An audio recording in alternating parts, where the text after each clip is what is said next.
Aisyah radhiyallahu anha pernah juga begitu, lagi puasa, ingin berbuka puasa lalu tidak ada sama sekali makanan kecuali roti kering. Maka ada orang yang minta di depan pintu rumahnya, maka Aisyah pun berkata pada pembantunya radhiyallahu anhum ajma'in, berikanlah kepada fakir miskin ini. Pada saat diberikan, pembantu itu mengatakan, apa yang akan kita makan? Buka puasa tidak ada makanan.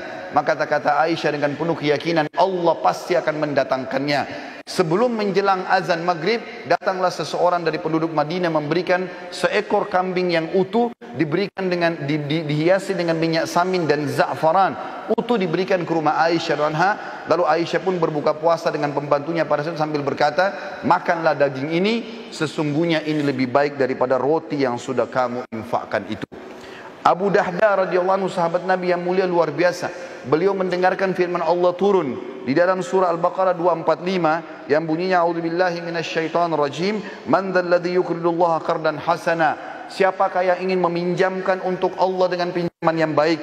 Maka Abu Dahda datang kepada Nabi SAW mengatakan, ya Rasulullah, apakah Allah minta pinjaman dari kita? Kata Nabi SAW, iya. Maka kata Abu Dahda, ulurkan tanganmu ya Rasulullah. Lalu diulurkan tangan Nabi SAW, lalu dia memegang mengatakan, aku telah meminjamkan kebun kurmaku kepada Allah, isinya 600 pohon kurma, semuanya karena Allah. Maka diberikanlah kepada Nabi SAW, lalu Nabi SAW bersedekah dengan hal tersebut. Lalu Nabi bersabda, kam min azkin radahin li Abi Dardah fil jannah. Berapa banyak yang akan didapat oleh Abu Dahda balasan pengganti pohon kurma ini di surga nanti. Terus Nabi SAW ulangi sampai banyak di antara sahabat yang menangis melihat sedekah tersebut. Abu Talha radhiyallahu anhu juga bersedekah dengan luar biasa. Beliau punya sebuah kebun kurma namanya Bayruha. Itu luar biasa indahnya dan ada mata air yang dingin di situ. Nabi SAW suka minum dari situ setiap harinya. Maka dia pun berkata, ya Rasulullah, aku telah membaca firman Allah dalam surah Al-Imran ayat 92 yang bunyinya, a'udzubillahi minasyaitonir rajim, lan tanalu birra hatta tunfiqu mimma tuhibbun wa ma tunfiqu min syai'in fa innallaha bihi alim. Kamu sekali-kali tidak akan pernah merasakan kesempurnaan dalam balasan pahala kebaikan sampai kalian menginfakkan yang terbaik yang kalian miliki, dan sungguhnya apapun yang kalian infakkan Allah Maha mengetahui. Maka dia pun berkata, sesungguhnya harta yang paling aku cintai adalah perkebunan kurma Bayruha, dan aku ingin menginfakkannya di jalan Allah. Maka Nabi SAW mengatakan, bakhin, dzalika malur ribh, dzalika malur rabih. Wa qad sami'tu ma qultu wa inni ara an taj'alha fil aqrabin. Faqala Abu Talha, af'al dzalika ya Rasulullah.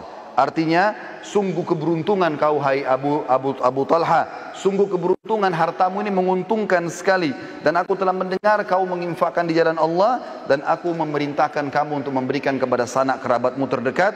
Abu Talha pun mengatakan iya.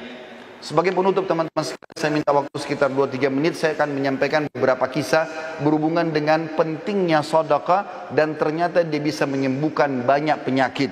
Di antaranya disebutkan bahwasanya, atau beranjak daripada hadis Nabi SAW, dengarlah saudaraku seiman yang masih punya penyakit kronis, yang sudah bertahun-tahun tidak sembuh penyakitnya, yang punya masalah tidak selesai-selesai, ribut dalam rumah tangga, anaknya sakit, pekerjaannya tidak berkembang, apa saja.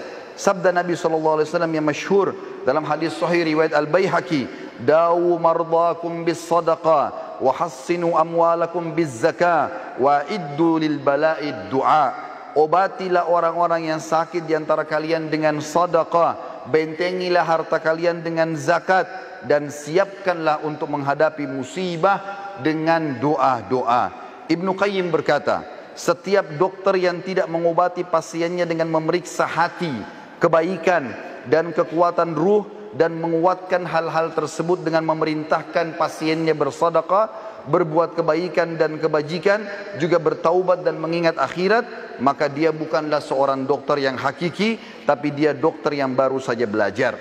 Disebutkan dalam sebuah kisah bahwasanya seseorang datang kepada Abdullah bin Mubarak. Dia mengatakan, hai Abdullah bin Mubarak, seorang ulama tabi'in, lututku telah mengeluarkan nanas selama 7 tahun. Aku sudah coba berobat di sana sini tapi tidak pernah sembuh. Maka Abdullah bin Mubarak mengatakan, keluarkan harta terbaikmu, lalu alirkanlah air untuk muslimin, gali sumur, maka aku berharap dengan itu Allah menyembuhkan penyakitmu. Orang itu pun melakukan, maka sembuhlah lukanya seketika pada saat itu.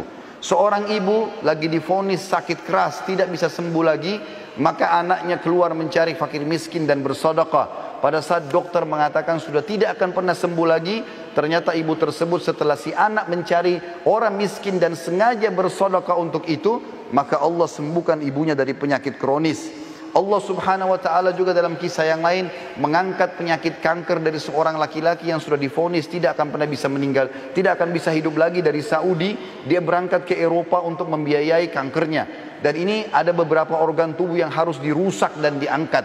Maka dia pun pulang ke negaranya, pamit dengan kerabat-kerabatnya, mungkin dia akan meninggal setelah operasi ini, menyusun seluruh harta-hartanya. Pada saat dia menuju ke bandara, dia temukan ada satu orang miskin di pinggir jalan. Lalu dia pun memberikan harta yang terbaiknya pada saat itu. Setelah dia tanya, ternyata ada seorang ibu yang mengumpulkan tulang-tulang bekas makanan orang di pinggir jalan. Ditanya, kenapa anda kumpulkan tulang-tulang ini ibu? Dia mengatakan, karena saya ingin memasak buat anak saya yang sudah berapa hari tidak makan. Maka dia pun memberikan harta terbaiknya sekitar 5.000 real pada saat itu. Lalu dia pergi berangkat ke Eropa dengan tidak berpikir kalau sedekah itu bisa membantunya. Begitu tiba di rumah sakit, maka dokter semuanya mengatakan, kamu sudah berobat kemana? Kenapa tiba-tiba kankermu sudah tidak ada? Apa kau permainkan kami? Kata dia, sama sekali saya tidak pernah berobat ke dokter, tidak berobat ke rumah sakit, tapi saya sudah mengeluarkan sedekah di jalan Allah. Maka dokter-dokter tersebut pun mengatakan, sungguh ajaran agamamu benar. Lalu mereka akhirnya masuk Islam justru karena sembuh, atau orang ini sembuh dari penyakit kanker.